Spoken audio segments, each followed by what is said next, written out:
Chhatrapati Shivaji park मैदान इथे अनेक वाघांच्या डरकाळ्या या मैदानाने ऐकलेल्या आहेत। मग त्यात स्वातंत्र्यवीर सावरकर असतील किंवा सन्माननीय बाळासाहेब ठाकरे असतील, आचार्य अत्रे असतील, सन्माननीय राजसाहेब ठाकरे असतील, अशा अनेक दिग्गजांच्या वाघाच्या डरकाळ्या जिथे ज्या शिवतीर्थावर ऐकल्या आहेत त्या शिवतीर्थावर दुर्दैवाने 17 तारखेला काँग्रेसच्या कोल्ह्यांची कुईकुई ऐकण्याचं दुर्भाग्य हे महाराष्ट्राला लाभणार आहे।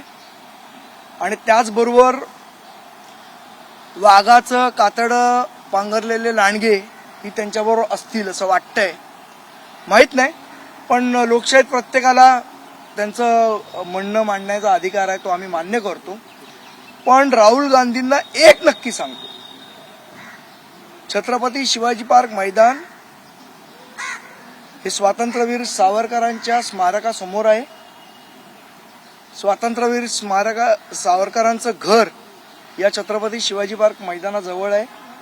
तुम्ही महाराष्ट्रात येताय, तुमचं म्हणणं मांडा, आमची ना नाही, पण इथे येऊन जर मागच्या वेळेसारखं स्वातंत्र्यवीर सावरकरांच्या बद्दल कुठलंही अपमानजनक किंवा अद्वा तद्वा वक्तव्य केलं तर ही महाराष्ट्राची 14 कोटी जनता राहुल गांधींना महाराष्ट्रात फिरायला देणार नाही। आणि या कोल्ह्यांबरोबर जे सामील झालेले लांडगे आहेत त्यांनी पण लक्षात ठेवावं, महाराष्ट्रात त्यांची मग काही खैर नाही। महाविकास आघाडीचे नेते सुद्धा या तयारीसाठी त्यात लांडग्यांना सांगतोय की त्या कोल्हे कोगीला साथ जे देत आहेत त्या लोकांनी लक्षात ठेवावं, स्वातंत्र्यवीर सावरकरांच्या बद्दल एक जरी अपशब्द आता महाराष्ट्रात आल्यानंतर राहुल गांधींच्या तोंडातून निघाला तर महाराष्ट्रात फिरणं महाराष्ट्राची जनता त्यांना मुश्किल करेल। एक प्रकारे प्रचाराचा नारळ फुटणार या सभेने, म्हणून ऐतिहासिक सभा नाही, प्रचाराचा नारळ फोडा, अजून काय फोडायचं ते फोडा, आमची त्यालाबद्दल ना नाही। आमचा इशारा स्वातंत्र्यवीर सावरकरांच्या वक्तव्याबद्दल आहे। या वेळेला मागच्या वेळेला ते महाराष्ट्रात आले होते, यात नाही यात्रेचं काय त्यांची कुठली यात्रा होती, त्यावेळेला त्यांनी अपमानजनक शब्द काढले होते, म्हणून आता ही पहिली वॉर्निंग देतोय त्यांना। आता मग महाराष्ट्राची जनता फिरणं मुश्किल करेल।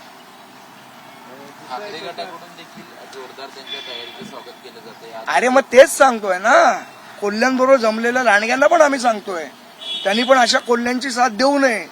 जर सावरकरांचा अपमान झाला तर तो खपवून घेतला जाणार नाही। त्याचबरोबर आज राज ठाकरे यांचे लोकसभा निवडणुकीच्या पार्श्वभूमीवर सुरू आहे, काल मुंबईतील देखील सुरू झाला, मग नक्की मनसे लोकसभा निवडणूक लढवणार आहे का? याच्या संदर्भातला जो निर्णय असेल तो राजसाहेब घोषित करेल। आज छत्रपती शिवाजी महाराज मैदान जे आहे त्या मैदानावर पाहणी करण्यासाठी प्रदूषण महामंडळाचे काही अधिकारी आलेले होते।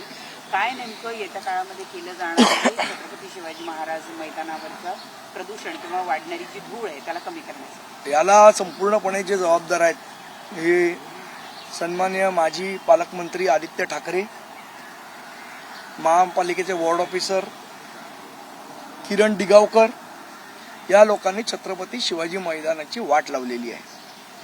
त्यांना नाही सांगत असताना पण जबरदस्ती मातेच्या किरण दिगावकरांवर तर FIR दाखल झाला पाहिजे। यासाठी आज लाखो लोक आजारी पडतात शिवाजी पार्कमध्ये, ते यांच्या फालतुगिरीमुळे पडतात। त्यावेळेला आम्ही सांगत होतो, आपल्या सगळ्यांना आठवत असेल तर आम्ही आंदोलन केलं होतं की माती टाकू नका। आज त्याच मातीचे दुष्परिणाम आम्ही भोगतोय।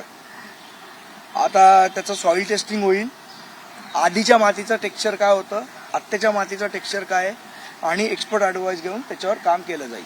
याच्यासाठी आज सकाळी सन्माननीय वॉर्ड ऑफिसर आत्ताचे अंबिये साहेब आणि महाराष्ट्र पोल्युशन कंट्रोल बोर्डाचे श्री अविनाश ढाकणे साहेब या दोघांनी व्हिजिट केली आहे।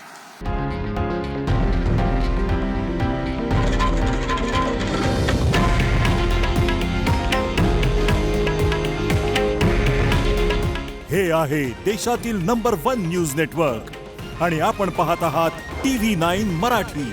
काळजी तुमची, हित महाराष्ट्राचं।